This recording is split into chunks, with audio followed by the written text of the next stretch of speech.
So there's this artist I've worked with before. We got a video on my channel. I'm not gonna tell you who he is, but he actually is one of the top viewing videos on my channel. We shot it like on my first tour. Yeah, on my first tour, right after I stayed in Tampa. I drove all the way back up to Chicago to shoot this video for $300 for this dude. And he hit me up. When did he hit me up? He hit me up on April 22nd. He said, "You still working / traveling and all this craziness?" I said, "I'm not flying right now unless it's for a bag, because I got a self-quarantine option." That's the thing. I feel bad flying because, I mean, there's not a lot of people flying anymore, right? But I guess flying should possibly, in theory, increase your risk of catching it. But again, there's not a lot of people flying right now. I'm sure they're cleaning everything. And I gotta work. That's the thing too. Anyways, this was back in April. It's mid-May now. There's a lot less hysteria. The numbers are still growing. But hopefully people are being clean. Anyways, this dude said, "Are you still working and traveling through all this?" I said, "No, I'm not flying unless it's for a bag because I got to quarantine myself after." He said, "I feel you. How much to fly to Vegas and what state are you in?" I said, "I would drive from LA. One location I could do 50% off. So it'd be $750 plus $750 for travel hazard. If it was anyone else but you, bro, it'd be a lot higher." Which is probably true. Definitely true. And then so I messaged him now, "When are we going to work?" He said, "Well, the camera guy I'm shooting with wants $500. I said, "You're in Vegas?" He hadn't replied yet. I sent again, "I'd like to make a higher level production than that. Make it look real. Like he's really about what he's rapping about." You know what I'm saying? You make a video for $500, you're probably not going to be able to produce a video that looks like it was made for more than $5,000. That's if you are really, really good, like me, right? You give me a little bit more money, I can make it look like it's more. Like I believe that I can make like a $20,000 looking video to $50,000 looking video with $5,000, just because I have been doing low budget videos for so long. I know how to allocate that money in the best way possible. So anyways, I said I'd like it to look like a higher level than that, not look like less than a $10,000 music video, like the production, especially for your talent, because he is talented. And we do, you know, his video continues to get numbers, continues to get views. And then he said, "Nope, he's back in Chicago now. I feel you that though, it definitely makes a difference. I want to work with you, but I want to do at least 2 locations with a story and everything." I said, "Definitely." So we both want the same thing here. And he, by me just talking to him a little bit more, instead of not following up with him, which I usually don't follow up, I just followed up and said what up and just explained to him a little bit more about the value in spending more.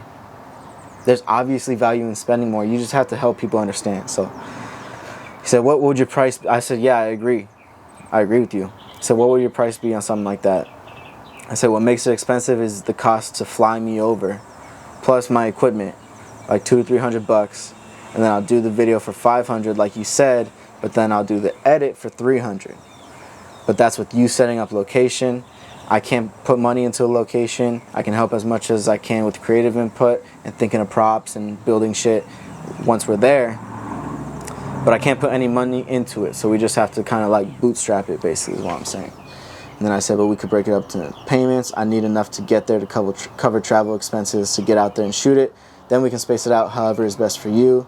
And I can't do the edit until it's paid off." Now, I gave these conditions saying that he only had to pay me enough to get over there as a deposit, and he can pay off the video whenever he wants, but I'm not starting the edit. I'm not doing the edit until it's completely paid off. The only reasons I'm giving him the opportunity to do that is, 1, because we've worked before, 2, because I appreciate the quality of his music, and I think that my audience would like to see another video from him. Actually, I get people asking for it all the time, so it's valuable to me. And he went up a little higher for $500, and he said, "Oh, I didn't finish actually." He said, "Okay, makes sense."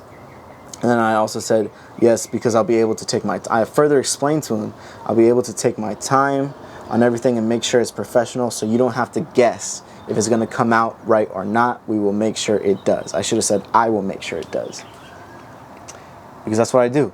I shot fucking $10,000 looking videos in 20 minutes. Go watch Rodeo. You know what? I'll link it. Go watch Rodeo. And I shot that shit in 20 minutes, bro. for like $200 or something like that. Anyways, he said, what if I get you a plane ticket and then $750? I said, okay, I'll do it. Sounds like a plan. I got you. And now I got to remember to follow up with him again, because I'm really the type of person that's like, okay, if they want it, they'll call me. But what I'm learning from people like Bedros and other entrepreneurs is that, like, you actually specifically what Bedros, I learned from him the other day, was either they buy or they die. You need to follow up with your people until they either say, no, I don't want it, or they buy what you have. I have to make a note to call that dude back at the end of next month. You have to sell. You have to, and you got to raise your price. You got to consistently be getting more money for what you do, because you only have so much time. Consistently be getting more money and then charge more money to automate the system and run the business. Anyways, I'm acting like I know this shit. I'm barely cold calling right now, trying to get my foot in the door, because I'm learning. I'm trying to build this shit up. I've been doing music videos for 2 years, and I can't get more than like $1,500 or $2,500 for a music video. Come on, man. Come on. I mean, like, this is where I wanted to get, bro, but it's not enough. Because I really can't produce dude, a small budget music video is $25,000, $10,000, $50,000. That's a small budget music video, bro. And you guys are out here thinking you can, like, put something dope together. I mean, not that you can't. You can put something dope together with $0. But it takes money to make money, bro.